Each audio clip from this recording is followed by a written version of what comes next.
málo kto myslí a aj pri našej práci to vzniklo tak povediac náhodou, bol jazyk. My sme vlastne do celej komunikácie tejto značky, ktorá komunikuje úplne normálne marketingové posolstva, sme to začali robiť v štúrovskej slovenčine, čo ak nepoznáte, tak to znamená minimálne to, že tam neexistuje tvrdé i.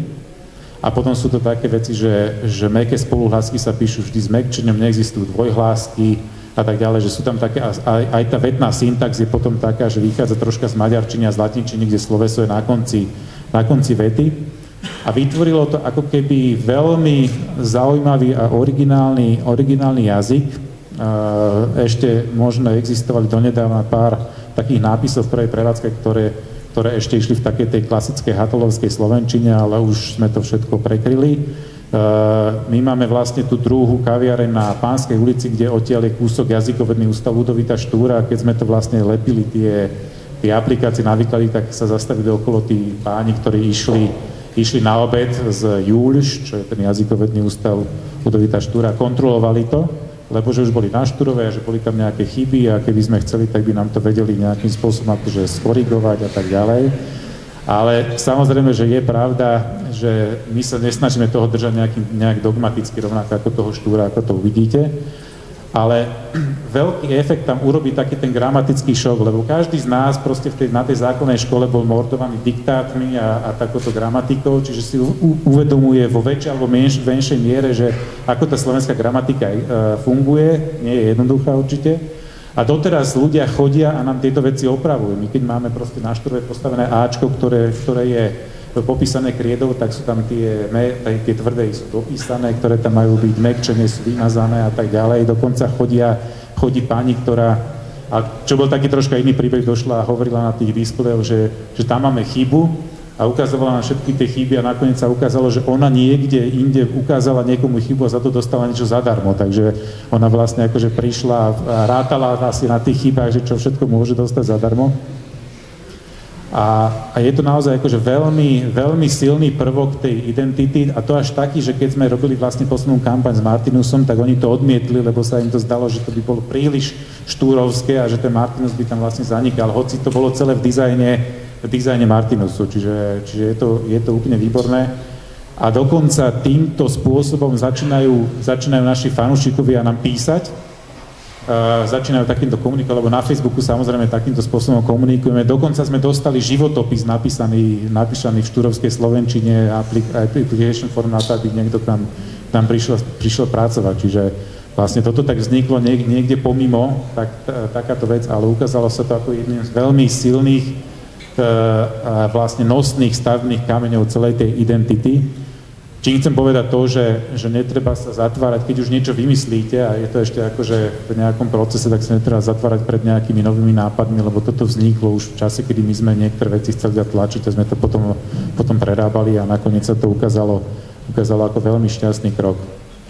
Samozrejme, k tomu vlastne pri tom celom názve a pri tej téme máme maskota, aj keď akože hovoriť o tejto postave ako maskotovi môžeme samozrejme iba v úvodzovkách,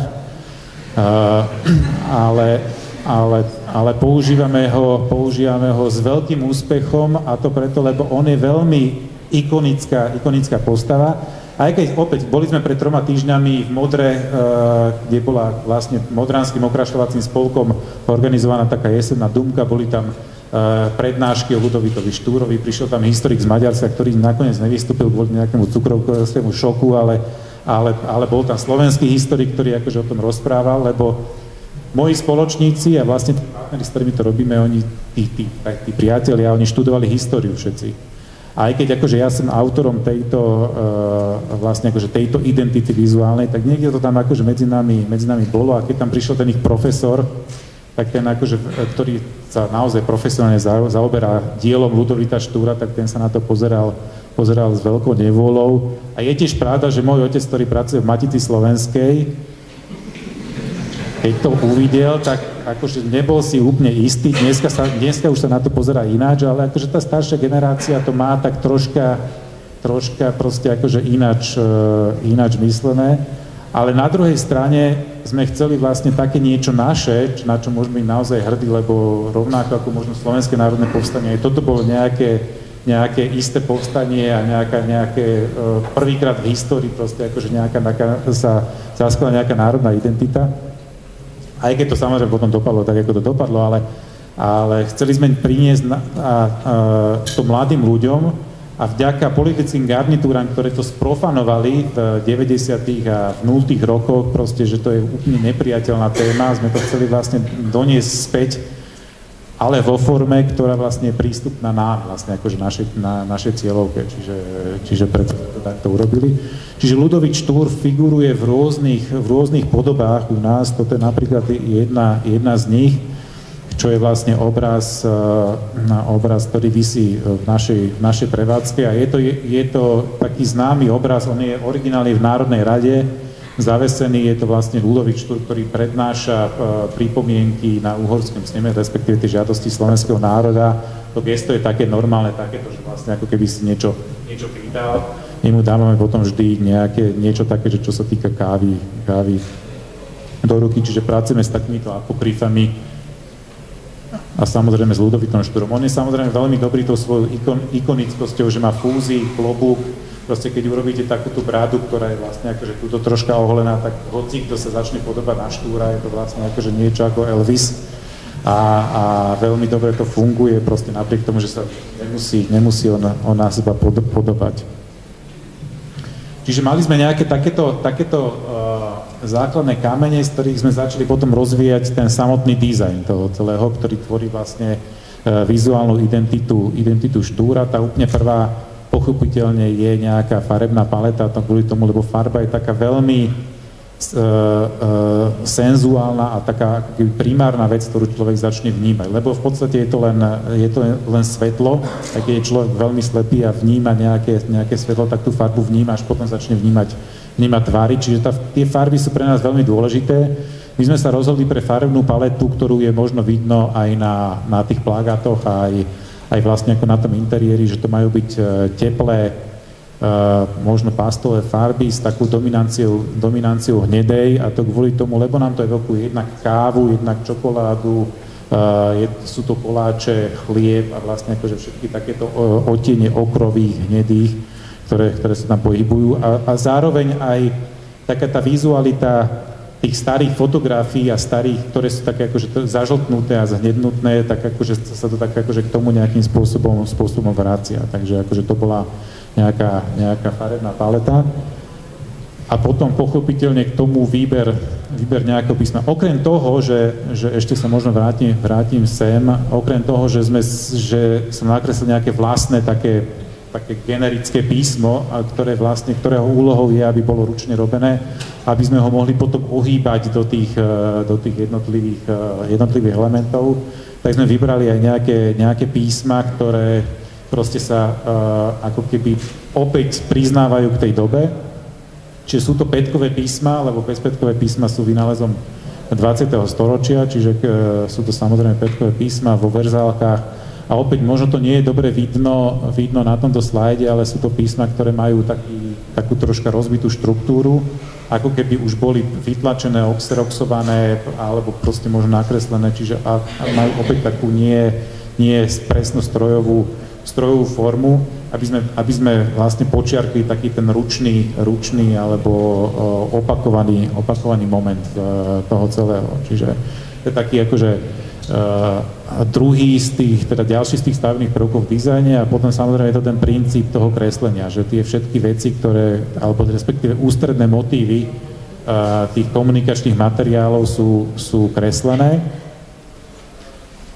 Oni sú samozrejme potom naskenované a vlastne rozvektorované v počítači a dofarbené podľa potreby a tak, ale vlastne ten efekt, ktorý tá kresba má, ten nikdy nedosiahnete žiadnym filtrom v počítači, že keď zoberete nejaké písmo, tak proste to sa musí naozaj iba nakresliť a nejakým spôsobom potom akože dostať do toho počítača, lebo je to vždy cítiť.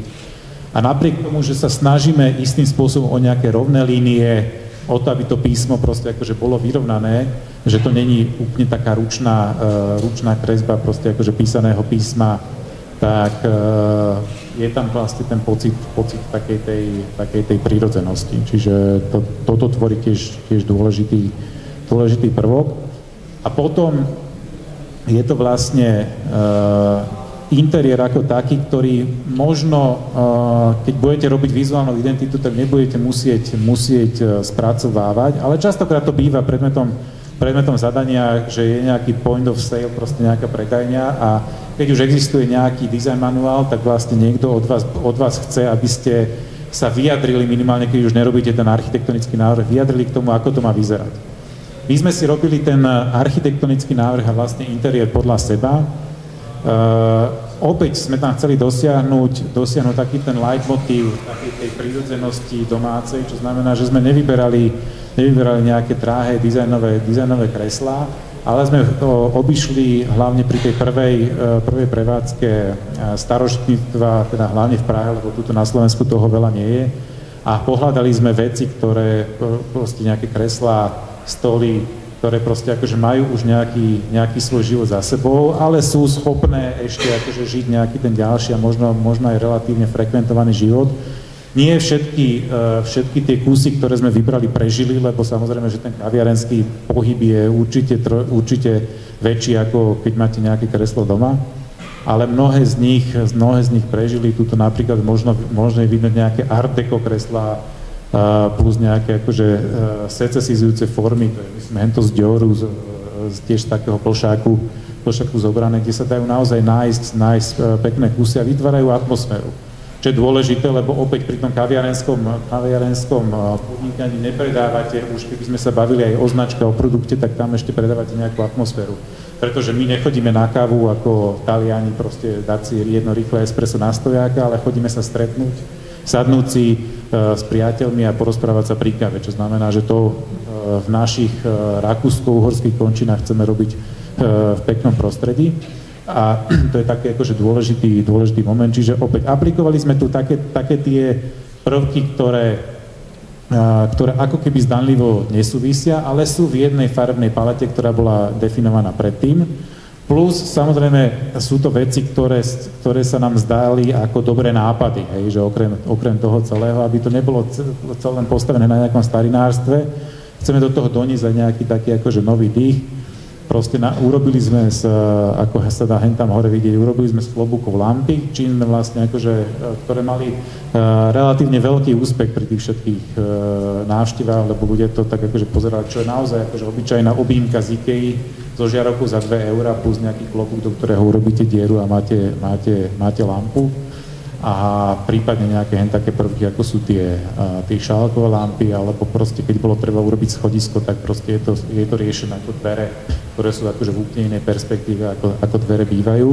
A to robí ten priestor zaujímavým a rovnako ako pri tej ostatnej vizuálnej identite, proste sa s tým trocha hráme, tak pracujeme s tým vlastne pri tomto priestore, lebo je to naozaj, to je predajné miesto, je to miesto toho kontaktu, ktoré je veľmi dôležité pre nás, samozrejme, akože keď budete robiť nejaký internetový obchod, tak tam to bude vo virtuálnej forme na internete a nebudete to musieť riešiť, ale tuto to bolo veľmi dôležité, takže sme si dali na tom záležať.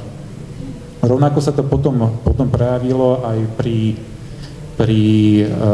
brandovaní tých samotných materiálov a predajne, kde vlastne akože celý tento štýl, ktorý tu bol definovaný, sa začal nejakým spôsobom objavovať, kde ako hentami možno vidno, sme začali používať také tie prírodnejšie materiály a vlastne v takej istej podobe potom vznikali aj tie ostatné bežné nápisy, ako zakázané fajčiť, tlačiť, ťahať, otváracie hodiny a tak ďalej, čo je dôležité potom vlastne, aby tá identita držala pohromade, aby aj keď ide o zdanlivú blbosť typu, že ja neviem, vecka sú dole, tak akože treba to urobiť potom takým spôsobom, nekúpiť proste v rempe alebo niekde obyčajnú tabulku, ale treba to potom nadizajnovať. A zdánlivá drobnosť dohromady, tieto drobnosti dajú veľmi dobrý obraz. Čiže začali sme robiť samozrejme už pri tom, lebo keď sme otvorili prvú prevádzku, to bolo, pamätám si, 23. augusta minulého roku, samozrejme sme otvorili dvere a čakali, že že kedy sa zastaví niekto, aby prišiel na kávu. A keď sme otvárali teraz tú tretiu, tak proste tam čakal